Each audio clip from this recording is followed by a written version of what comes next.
अस्सलाम वालेकुम। प्रोग्राम ਹੁੰਗਾਰਾ ਨਾਲ ਤਾਹਿਰ ਅਹਿਮਦ ਭੱਟੀ ਤੁਹਾਡੀ ਖਿਦਮਤ ਵਿੱਚ ਹਾਜ਼ਰ ਹੈ। ਗੁਜ਼ਾਰਿਸ਼ ਇਹ ਕਰਨੀ ਸੀ ਕਿ ਜਿਹੜੇ ਵੇਲੇ ਬੰਦਿਆਂ ਦੀ ਅੰਦਰੋਂ ਗੱਲ ਮੁੱਕ ਜਾਂਦੀ ਹੈ ਨਾ, ਤੇ ਉਹਨਾਂ ਨਾਲ ਹੀ ਕੁਝ ਐਸੀਆਂ ਅਲਾਮਤਾਂ ਹੋਰ ਜ਼ਾਹਿਰ ਹੋਣੀਆਂ ਸ਼ੁਰੂ ਹੋ ਜਾਂਦੀਆਂ ਨੇ, ਜਿਨ੍ਹਾਂ ਤੋਂ ਇਹ ਪਤਾ ਲੱਗਦਾ ਹੈ ਕਿ ਗੱਲ ਇਹ ਬਈ ਮੁਹੰਮਦ ਬਖਸ਼ਾ ਵਿੱਚੋਂ ਗਈ ਹੈ ਮੁੱਕ। ਕਿਵੇਂ? ਮੈਂ ਕੱਲ ਪਰਸੋਂ ਦਾ ਇਹ ਸੋਚਦਾ ਸਾਂ ਪਿਆ ਕਿ ਅੱਗੇ ਆਮ ਤੌਰ ਤੇ ਬੰਦੇ ਫੜ ਕੇ ਕੋਈ ਨਾ ਕੋਈ ਸ਼ੈ ਵਿਖਾਉਂਦੇ ਨੇ, ਕੋਈ ਦੱਸਦੇ ਨੇ, ਤੇ ਉਦੋਂ ਉਹ ਗੱਲ ਲੈ ਕੇ ਅਗਾਂਹ ਟੁਰ ਪੈਂਦੇ ਨੇ। ਇਸ ਵਾਰੀ ਮੈਂ ਇਹਦੇ 'ਚ ਇੱਕ ਖਾਸ ਹਵਾਲੇ ਨਾਲ ਇਹ ਇੱਕ ਸ਼ੈ ਵੇ, ਇਹਨੂੰ ਸਾਡੇ ਇਹ ਤੁਹਾਡੇ ਸਾਹਮਣੇ ਵੇ, ਇਹ ਇਹਦੀ ਸ਼ੇਪ ਹੁੰਦੀ ਹੈ। ਇਹਨੂੰ ਆਂਦੇ ਹੁੰਦੇ ਸਨ ਪਕਵਾਨ। ਸਾਡੇ ਪਿੰਡਾਂ 'ਚ ਬੁੱਢੀਆਂ ਬਣਾਉਂਦੀਆਂ ਸਨ। ਇਹਦੀ 60 70 80 ਸਾਲ ਦੀ ਤਾਰੀਖ ਦਾ ਤੇ ਮੇਰੇ ਵੀ ਇਲਮ 'ਚ, ਤੇ ਚूंकि ਉਹਨਾਂ ਵੀ ਅੱਗੋਂ ਬਣੇ ਸਿੱਖੇ ਸਨ, ਲਿਹਾਜ਼ਾ ਇਹ ਤੋੜ ਕੇ ਲੈ ਕੇ ਜਾਈਏ ਤੇ ਹੋਰ ਪਿਛਾਂ ਜਾਂਦੀ ਸੀ ਗੱਲ। ਅੱਛਾ, ਇਹਦੇ ਅੰਦਰ ਇੱਕ ਮਿਕਸਚਰ ਹੁੰਦਾ ਜਿਹਨੂੰ ਪੱਖਰ ਆਂਦੇ ਨੇ। ਪੱਖਰ ਤੋਂ ਮੁਰਾਦ ਦੇਵੇ ਕਿ ਉਹ ਸੂਜੀ ਤੇ ਸ਼ੱਕਰ ਜਾਂ ਖੰਡ ਜਾਂ ਉਹਦੇ ਵਿੱਚ ਮੇਵਾ ਜਾਤ, ਉਹਦੇ ਵਿੱਚ ਮਤਲਬ ਹੋਰ ਡਰਾਈ ਫਰੂਟਸ ਜੋ ਵੀ ਅਵੇਲੇਬਲ ਸਟਫ ਹੁੰਦਾ ਸਾਰਾ, ਗਰੀ ਖੋਪਰਾ ਜਿਹਨੂੰ ਆਂਦੇ ਉਹ ਬਾਰੀਕ ਕੀਤਾ ਹੋਇਆ ਕੁੱਟਿਆ, ਇਹ ਸਾਰੀਆਂ ਚੀਜ਼ਾਂ ਦੀ ਇੱਕ ਉਹ ਬਣੀ। ਪਹਿਲਾਂ ਪੱਖਰ ਬਣਦੀ ਸੀ ਚੰਗਾ ਝੱਟ ਲੱਗ ਕੇ। ਅਸੀਂ ਨਿੱਕੇ ਨਿੱਕੇ ਸਾਡੀ ਪੱਖਰ ਉਹਨਾਂ ਨੇ ਠੰਡੀ ਹੋਣ ਵਾਸਤੇ ਧਰੀ ਹੁੰਦੀ ਸੀ, ਤੇ ਭੱਜ ਕੇ ਉਹ ਜਾ ਕੇ ਤੇ ਪੇਟੀਆਂ ਦੇ ਉੱਤੋਂ ਮੁੱਠਾਂ ਭਰ ਭਰ ਕੇ ਖਾਣਿਆ। ਤੇ ਜਨਾਨੀਆਂ ਬੁੱਢੀਆਂ ਜਿਹੜੀਆਂ ਸਾਡੀਆਂ ਬੇਬੇ ਤੇ ਤਾਈਆਂ ਤੇ ਇਹੋ ਜਿਹੀਆਂ ਮਗਰ ਲੱਗੀਆਂ ਹੋਣੀਆਂ, ਵੇ ਬੇੜਾ ਰੁੜ ਜਾਏ, ਪੱਖਰ ਤੁਸੀਂ ਹੁਣ ਖਾ ਚੱਲਿਓ ਤੇ ਉਹਦੇ ਵਿੱਚ ਤੁਹਾਡੀ ਸਿਰ ਪਾਣਾ।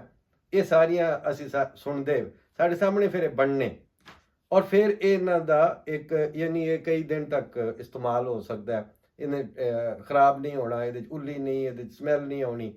ਬਹਰਹਾਲ ਔਰ ਹੈ ਵੀ ਇੱਕ ਯਾਨੀ ਹੈਲਦੀ ਫੂਡ ਸੀ।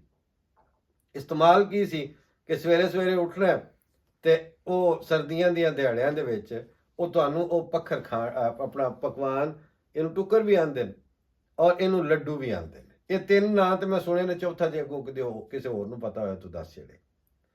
ਅੱਛਾ, ਇਹ ਸਾਡੀ ਜ਼ਾਤੀ ਬਣੀ ਹੋਈ ਘਰਾਂ ਦੀ, ਜਿਹਦੇ ਨੇੜੇ ਨੇੜੇ ਕੋਈ ਹਲਵਾਈ ਕੋਈ ਸ਼ੈ ਨਹੀਂ, ਉਹ ਘਰ ਦੇ ਚੁੱਲ੍ਹ ਤੇ ਇਹਨੇ ਬਣਨਾ, ਬੁੱਢੀਆਂ ਨੇ ਇਹਨੂੰ ਬਣਾਉਣਾ, ਔਰ ਬਣਾਉਂਦਿਆਂ 100 150 ਸਾਲ ਉਹਨਾਂ ਨੂੰ ਹੋ ਗਿਆ ਸੀ। ਪੰਜਾਬ ਦੇ ਵਿੱਚ ਹੀ ਇਹ ਬਣਦੀ ਸੀ ਇਹ ਮਿਠਾਈ, ਜਾਂ ਇਹ ਉਹਦੀ ਜਿਹੜੀ ਡੈਲੀਕੇਸੀ ਹੈ। ਇਹਦੀ ਆਪਣੀ ਤਾਰੀਖ, ਇੰਡੀਜੀਨੀਅਸ ਤਾਰੀਖ 150 200 ਸਾਲ ਪੁਰਾਣੀ ਸੀ। ਜਿਹੜਾ ਇਹਦੇ ਵਾਸਤੇ ਮੈਦਾ ਚਾਹੀਦਾ ਹੁੰਦਾ, ਮੈਦਾ ਵੀ ਬਾਹਰੋਂ ਨਹੀਂ ਸੀ ਆਉਂਦਾ। ਮੈਦਾ ਉੱਥੇ ਘਰ ਹੀ ਆਟੇ ਨੂੰ ਕੱਪੜ ਛਾਣ ਕੀਤਾ ਜਾਂਦਾ ਸੀ, ਯਾਨੀ ਬਾਰੀਕ ਮਲਮਲ ਦੇ ਕੱਪੜੇ ਨਾਲ ਜਦੋਂ ਆਟਾ ਛਾਣਿਆ ਜਾਂਦਾ, ਉਹਦੇ ਤੋਂ ਬਾਅਦ ਜਿਹੜਾ ਨਿਕਲਦਾ ਸੀ ਉਹ ਮੈਦਾ ਸੀ।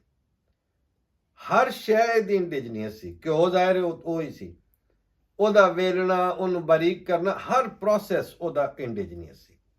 ਉਸ ਇੰਡੀਜੀਨੀਅਸ ਪ੍ਰੋਸੈਸ ਦੇ ਨਾਲ ਉਹ ਮਿਠਾਈ ਬਣਦੀ ਗਈ, ਉਹ ਚੜ੍ਹਦੀ ਗਈ। ਉਹਦੀ 200 ਸਾਲ ਪੁਰਾਣੀ ਰਿਵਾਇਤ ਸੀ, ਚੰਗੀ ਸੀ, ਸਵਾਦੀ ਸੀ।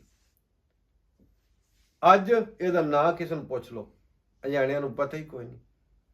ਮਾਵਾਂ ਨੇ ਬਣਾਉਣਾ ਹੀ ਕਿੱਥੇ, ਉਹਨਾਂ ਨੂੰ ਇਸ ਪ੍ਰੋਸੈਸ 'ਚ ਉਹਨਾਂ ਪਾਉਣਾ ਹੀ ਕਿੱਥੋਂ, ਚੁੱਕ ਕੇ ਚਾਕਲੇਟ ਉਹਨਾਂ ਦੇ ਹੱਥ ਫੜਾਓ, ਮਗਰੋਂ ਲਾਓ ਪਰਾਂ, ਗੱਲ ਮੁੱਕੇ।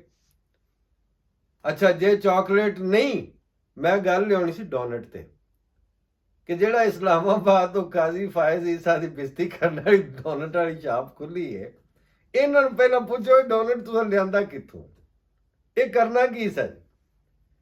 ਘਰ ਦੀ ਉਹ ਚੀਜ਼ ਜਿਹਦੀ ਸਾਡੀ ਆਪਣੀ ਜ਼ਾਤੀ 200-300 ਸਾਲ ਦੀ ਤਾਰੀਖ ਸੀ, ਉਹ ਮਿਲੀਆਮੇਟ ਕਰ ਲਈ।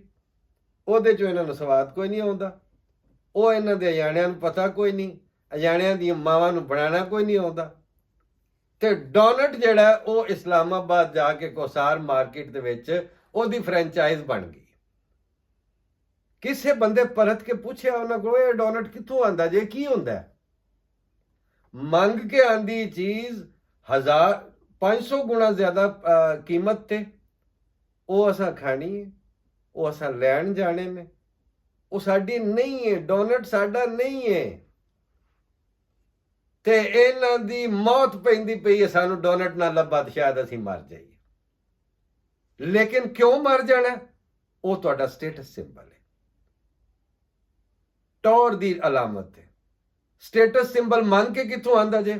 ਜਿੱਥੋਂ ਪੈਸੇ ਮੰਗ ਕੇ ਲਿਆਉਂਦੇ ਹੋ ਵੀ ਸਾਨੂੰ ਜ਼ਿੰਦਾ ਰਹਿਣ ਲਈ ਪੈਸੇ ਚਾਹੀਦੇ। ਇਹ ਉਹਨਾਂ ਕੌਮਾਂ ਦਾ ਕਰੋਸਾਂ, ਬੜਾ ਭੈੜਾ ਕੋੜਾ ਲੰਮਾ ਮੂੰਹ ਕਰਕੇ ਆਖਣਾ ਕਰੋਸਾਂ। ਸਾਈ ਮਾਰੋ, ਬੇਸਿਕਲੀ ਤੋਂ ਚੰਗਾ ਗੁੱਝਿਆ ਪਰਾਠਾ ਹੀ, ਹੋਰ ਕੀ ਉਹ ਕਰੋਸਾਂ ਤੁਹਾਡਾ। ਪਰ ਫਰਾਂਸ ਵਾਲਿਆਂ ਕੋਲ ਕਰੋਸਾਂ ਮੰਗ ਲਿਆਂਦਾ, ਆਪਣੇ ਪਰਾਠੇ ਦੇ ਸਿਰ 'ਚ ਖੇ ਪਾ ਲਈ। ਉਹਨਾਂ ਜਾਣਿਆਂ ਨੂੰ ਆਖੋ ਪਰਾਠਾ ਖਾਣ, ਨਹੀਂ ਮੈਂ ਨਹੀਂ, ਮੈਂ ਨਾਸ਼ਤਾ ਕਰਤਾ ਹੀ ਨਹੀਂ। ਮਾਰੇ ਬੰਦਾ ਤੇਰੇ ਸਿਰ 'ਚ ਵੀ ਤੂੰ ਕਿਉਂ ਨਹੀਂ ਕਰਦਾ? ਤੇ ਜੇ ਤੈਨੂੰ ਕਰੋਸਾਂ ਦਈਏ ਤਾਂ ਤੂੰ ਉਹ ਕਿਉਂ ਕਰ ਲੈਣਾ? ਇਹ ਗੱਲਾਂ ਕੋਈ ਨਹੀਂ ਨਾ ਕਿਸੇ ਕੀਤੀਆਂ।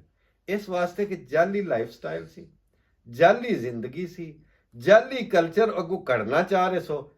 ਇੱਕ ਜ਼ਮੀਨ ਤੋਂ ਮੈਂ ਅਰਜ਼ ਕੀਤਾ ਸਿਰਫ 6 ਇੰਚ ਉੱਤੇ ਪੈਰ ਚੁੱਕ ਕੇ ਥੱਲੇ ਥਾਂ ਕੋਈ ਨਹੀਂ ਫਿਰ ਹੁੰਦੀ ਨਾ। ਜਿਹਦੇ ਪੈਰ ਸਿਰਫ 6 ਇੰਚ ਉੱਤੇ ਚੁੱਕ ਲੈ ਜਾਣ ਨਾ ਜ਼ਮੀਨ ਤੋਂ, ਉਹਦਾ ਪੈਡਸਟਲ ਖਤਮ। ਤੇ ਜਿਹੜੀ ਕੌਮ ਦੀ ਟੋਟਲੀ ਪੈਰ ਚੁੱਕ ਕੇ ਉਹਨਾਂ ਨੂੰ ਪਤਾ ਨਹੀਂ ਕਿੱਥੇ ਟੰਗ ਆਏ ਨੇ, ਉਹ ਆਂਦੇ ਨੇ ਜੀ ਸਾਨੂੰ IMF ਨਹੀਂ ਦਿੰਦਾ, ਸਾਨੂੰ ਫਲਾਣਾ ਨਹੀਂ ਦਿੰਦਾ। ਤੁਹਾਨੂੰ ਕਿਸੇ ਨੂੰ ਕੁਝ ਨਹੀਂ ਦੇਣਾ ਚਾਹੀਦਾ, ਤੁਹਾਨੂੰ ਜੁੱਤੀਆਂ ਚਾਹੀਦੀਆਂ। ਕਿਉਂਕਿ ਤੁਸੀਂ ਇਹ ਦੱਸੋ ਨਾ, ਪਹਿਲਾਂ ਪੁੱਛੋ ਇਹ ਮਿਠਾਈ ਤੁਹਾਡੇ ਘਰ ਦੀ ਸੀ, ਇਹਨੂੰ ਕਿਉਂ ਛੱਡਿਆ? ਪੰਜੀਰੀ ਤੁਹਾਡੇ ਘਰ ਦੀ ਸੀ, ਤੁਹਾਨੂੰ ਮੌਤ ਪੈਣ ਲੱਗ ਪਈ ਪੰਜੀਰੀ ਤੋਂ। ਚਾਕਲੇਟ ਤੁਹਾਡੇ ਪਿਓ ਦਾ ਸੀ, ਕਿੱਥੋਂ ਆਂਦਾ ਜੇ? ਉਹ ਤੁਹਾਡੀ ਮਿਠਾਈ ਸੀ। ਉਹ ਇਹ ਚਾਦਰ ਮੈਂ ਲੈ ਕੇ ਬੈਠਾ, ਇਹ ਤਾਂ ਹੋ ਗਈ ਸਾਡੀ। ਉਹ ਜਿਹੜਾ ਮੰਟਲ ਤੇ ਜਿਹੜਾ ਕੋਟ ਆਂਦੇ ਜੀ, ਉਹ ਕੋਈ ਕਾਲਰ ਖੜੇ ਕਰਕੇ ਬੜੇ ਰਾਜ਼ੀ ਹੋ। ਚਾਦਰ ਦੇ ਉੱਤੇ ਰਿਸਰਚ ਕੋਈ ਨਹੀਂ ਹੋਈ। ਉਹ ਜੁਲਾਏ ਜਿਹੜੇ ਸਨ ਉੱਥੇ ਹੀ ਮਰ ਗਏ ਵਿਚਾਰੇ। ਨਾ ਉਹਨਾਂ ਦੀਆਂ ਖੱਡੀਆਂ ਦੇ ਉੱਤੇ ਕੰਮ ਹੋਇਆ, ਨਾ ਉਹਨਾਂ ਦੀ ਉਸ ਇਹ ਡੋਰਾ ਬਣਾਉਂਦੇ ਹੁੰਦੇ ਨੇ ਚਾਦਰ ਦੇ ਉੱਤੇ ਨਾ, ਇਹ ਜਿਹੜਾ ਇਹਨੂੰ ਡੋਰਾ ਆਂਦੇ ਨੇ। ਇਹ ਡੋਰਾ ਪਾਣ ਤੇ ਉਹਨਾਂ ਵਿਚਾਰਿਆਂ ਪਤਾ ਨਹੀਂ ਕਿੰਨਾ ਚਿਰ ਲਾਇਆ, ਖੇਸ ਨੂੰ ਵੀ ਪੈਂਦਾ ਸੀ, ਚਾਦਰ ਨੂੰ ਵੀ ਪੈਂਦਾ ਸੀ। ਹੁਣ ਤੁਸੀਂ ਨੱਸ ਕੇ ਕਿਸੇ ਹੋਰ ਪਾਸੇ ਟੁਰ ਗਏ। ਇਹ ਹੀ ਹਾਲ ਤੁਹਾਡੀਆਂ ਨਾਲ ਸਵਾਰੀ ਦਾ ਹੋਇਆ। ਮੈਂ ਅਗਲੇ ਦਿਨ ਇੱਥੇ ਇੱਕ ਲਾਡਾ, ਇੱਕ ਜੀਪ ਹੁੰਦੀ ਹੈ ਭੈੜੀ ਜੀ, ਮਾੜੀ ਜੀ, ਘੋੜੀ ਜੀ, ਲੇਕਿਨ ਹੈ ਬੜੀ ਪੁਰਾਣੀ, ਰੂਸ ਵਾਲਿਆਂ ਬਣਾਈ। ਮੈਂ ਸੋਚਿਆ ਜੀ ਇਹਨਾਂ 'ਚ ਕੋਈ ਬੰਦੇ ਦਾ ਪੁੱਤਰ ਹੁੰਦਾ ਤੇ ਉਹ ਆਂਦਾ ਇੰਜ ਕਰੋ, ਇਹ ਲਾਡਾ ਕੰਪਨੀ ਨੂੰ ਆਨੇ ਆ ਕੇ ਲਾ ਲਓ ਸਾਡੇ ਕੋਲ ਜੀਪ, ਮਤਲਬ ਜ਼ਮੀਨ ਤੋਂ ਉੱਚੀ ਹੈ, ਇਹ ਜੀਪਾਂ ਸਾਡੇ ਕੋਲ ਬਣਾਓ, ਸਾਡੇ ਹਰ ਬੰਦੇ ਨੂੰ ਜ਼ਿਮੀਂਦਾਰ ਨੂੰ ਲੱਭ ਜਾਏ। ਲੇਕਿਨ ਇਹਨਾਂ 3 ਤੇ 4 ਤੇ 8 ਕਰੋੜ ਦੀਆਂ ਕਰੂਜ਼ਰਾਂ ਤੇ V8 ਤੇ ਜੀ ਫਾਰਚੂਨਰ, ਮੂੰਹ ਤੁਹਾਡਾ ਬੰਦਾ ਵੇਖੇ ਫਾਰਚੂਨਰ ਤੇ ਬਹਿਣ ਵਾਲਿਆਂ ਦਾ। ਲੇਕਿਨ ਉਹ ਜਿਹੜੀ ਜਨਰਲ ਪਬਲਿਕ ਪੂਰੀ ਸੁਸਾਇਟੀ ਦੇ ਵਿੱਚ ਉਹਦਾ ਜਿਹਦਾ 20 ਦੇ ਜਾਣਾ ਸੀ ਨਾ, ਮਾੜੀ ਜੀ ਜੀਪ ਲੈ ਆਉਂਦੇ, ਆਖੋ ਅਸੀਂ ਆਪ ਬਣਾਣੀ ਹੈ ਤੇ ਸਾਡੇ ਹਰ ਬੰਦੇ ਨੂੰ ਚਾਹੀਦੀ ਹੈ, ਸਾਰੇ ਬੰਦੇ ਇੱਜ਼ਤ ਨਾਲ ਸਫ਼ਰ ਕਰਦੇ। ਪਰ ਇੱਧਰ ਕਿਸੇ ਨੇ ਧਿਆਨ ਦਿੱਤਾ। ਤੁਸੀਂ ਲੱਡੂ ਛੱਡ ਕੇ ਡੋਨਟ ਲਿਆ, ਡੋਨਟ ਨੇ ਤੁਹਾਡੀ ਕੱਢ ਧੂੜ ਛੱਡੀ। ਤੁਸੀਂ ਫਾਰਚੂਨਰ ਵਿੱਚ ਵੜੇ ਹੋ, ਤੁਹਾਡੀ ਫਾਰਚੂਨ ਦਾ ਬੇੜਾ ਗਰਕ ਕੋਈ ਫਾਰਚੂਨਰ ਕਰੇਗੀ। ਇਹਨੂੰ ਇਹ ਕਿਸੇ ਬ੍ਰਾਂਡ ਦੇ ਖਿਲਾਫ ਨਾ ਸਮਝਿਆ ਜਾਏ, ਲੇਕਿਨ ਗੱਲ ਇਹ ਵੇ ਕਿ ਤੁਸੀਂ ਆਪਣੇ ਪੱਲੇ ਛੱਡਿਆ ਕੱਖ ਨਹੀਂ। ਹੁਣ ਪਰਤ ਕੇ ਆਉਣਾ ਜੇ ਆਪਣੀ ਮਿੱਟੀ ਚੋਂ, ਆਪ ਹੱਥ ਝਾੜ ਕੇ ਆ ਜਾਓ। ਮੈਂ ਨਾ ਇਹ ਪਕਵਾਨ ਤੇ ਲੱਡੂ ਬਣਾ ਕੇ ਖਾਣੇ ਸ਼ੁਰੂ ਕਰੋ। ਤੇ ਫਿਰ ਕਿਸੇ ਪਕਵਾਨ ਵਾਲੀ ਦੁਕਾਨ ਦੇ ਉੱਤੇ ਅਗਰ ਗਿਆ ਹੁੰਦਾ ਨਾ ਫਾਇਜ਼ੀ ਸਾਹਿਬ, ਉਹਦੇ ਨਾਲ ਕਿਸੇ ਨਹੀਂ ਸੀ ਕਰਨੀ, ਤੇ ਜੇ ਉਹਦੇ ਨਾਲ ਕੋਈ ਕਰਦਾ ਉੱਥੇ ਜੁੱਤੀਆਂ ਲਾ ਕੇ ਅਗਲੇ ਕੁੱਟਣਾ ਸੀ ਉਹਨੂੰ। ਲਿਹਾਜ਼ਾ ਇਹ ਤਮਾਸ਼ਬੀਨੀਆਂ ਤੁਹਾਡੇ ਜਾਲੀ ਲਾਈਫ ਸਟਾਈਲ 'ਚੋਂ ਪੈਦਾ ਹੋਈਆਂ ਨੇ। ਵਨ ਆਫ ਦਾ ਐਸਪੈਕਟ ਹੈ, ਇੱਕ ਖਿਆਲ ਹੈ, ਲੇਕਿਨ ਹਕੀਕਤ ਇਹ ਹੈ ਕਿ ਜਾਲਸਾਜ਼ੀ ਜਿਹੜੀ ਹੈ ਉਹ ਹੁਣ ਹਨੇਰਾ ਕਰ ਗਈ ਹੈ, ਛਾਂ ਕਰ ਗਈ ਹੈ ਤੁਹਾਡੇ ਤੇ। ਇਹਦੇ ਵਿੱਚੋਂ ਬਾਹਰ ਨਿਕਲਣਾ ਜੇ ਅੱਜ ਨਿਕਲੋ, ਕੱਲ ਨਿਕਲੋ, ਨਹੀਂ ਨਿਕਲਣਾ ਅਸੀਂ ਤੇ ਨਿਕਲਣਾ। ਮੈਂ ਤੇ ਬਣਵਾਏ ਨੇ ਵੀ ਲੱਡੂ, ਆਪ ਘਰ ਬਹਿ ਕੇ ਖਾਂਦੇ ਪਏ ਆ, ਤੇ ਇਹ ਫਾਰਨਰ ਜਿਹੜੇ ਨੇ ਉਹਨਾਂ ਨੂੰ ਵੀ ਖਵਾਉਂਦੇ ਪਏ ਆ। ਇਹ ਸਾਡੀ ਮਿਠਾਈ ਹੈ, ਡੋਨਟ ਸਾਡੀ ਨਹੀਂ। ਅੱਲਾ ਦੇ ਹਵਾਲੇ।